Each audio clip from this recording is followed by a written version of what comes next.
Hello, AP Psych. Hi, my co-teacher's in the back. Yeah, he's very excited. All right, so we are continuing our review. So today we're going to go over fields and domains. Let's see. All right, class. So fields and domains. First we have our behaviorism, 1960s. A new branch of psychology began to emerge that focused on learned behaviors in response to stimuli and situations. We have Pavlov.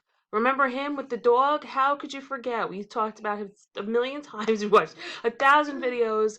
That whole thing with the automatic response to a stimuli with a learned association with a previous with a previously neutral stimulus, right? The dog was there, he rang the bell, the food, remember all that? Pavlov, behaviorism. Then we have Watson. He furthered this field by investigating and experimenting on children and animals' behavior and responses to stimuli. If I am remembering correctly, this was the dude that tortured children with rats. I used torture, what do you, hyperbolically. But he used animal and children and behavior and responses. They said they had the kid cry when they saw the rat, and the kid was afraid of rats. All right, this is all classical conditioning. Animals and children learn to anticipate and associate a stimuli with an event. The behaviorists incorrectly asserted that this pattern could explain human behavior and provide a link between perception and sensation. This doesn't explain human behavior, it just molds human behavior, okay? We're going to get into this more depth later on, as you know about. But I could see an FRQ having to do with conditioning. So just maybe if you want to check out Pavlov's one of the videos about him and his experiment.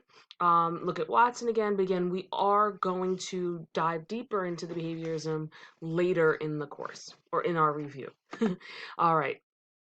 So to continue, Skinner. Remember Skinner, rewards and punishments, right? He said we could control train animal and human behavior through controlled stimuli and their consequences. So they have the negative and the positive reinforcement of punishment.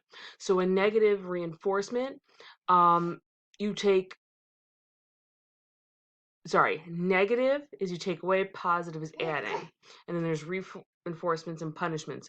There's a little confusion later on with like what a negative punishment is rather than a negative enforcement.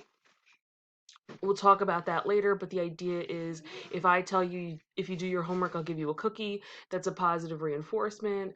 If I tell you if you don't do your homework, you get a 0, and I take away your, I don't know, free time or whatever it is, then that's a negative punishment.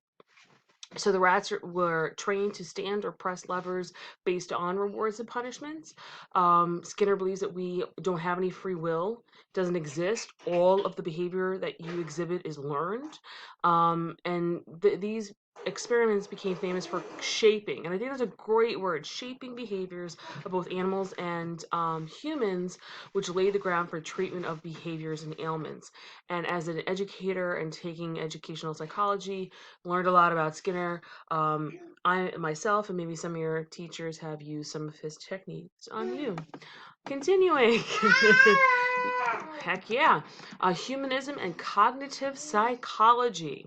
So Carl Rogers, he believed that the behaviorists and the Freudians were too narrow and limited. Right? So your behavior is molded just by rewards and punishments, and you aren't just the reality of your experience plus like Darwinism, your ancestors. So humanist psychologies developed a theory that and ideas based on human emotion and basic needs such as love and a sense of belonging. They argue that acceptance and introspection could alleviate many of the issues that Hey, I had to pause for a second. I'm okay now. All right. So, oh, Jack, we're almost done. Humanists. The perception and behavior were driven by internal human motivations like social need, acceptance. Humanist that we talked about recently was Maslow, right? So think of Maslow's hierarchy, that whole idea that if I don't feel safe, I don't have my basic needs, I can't be a good friend, I can't move up and think about larger ideas. Cognitive psychologists. If you don't know what cognitive means by now, right?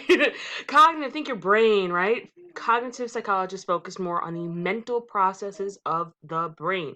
How do you process and retain information?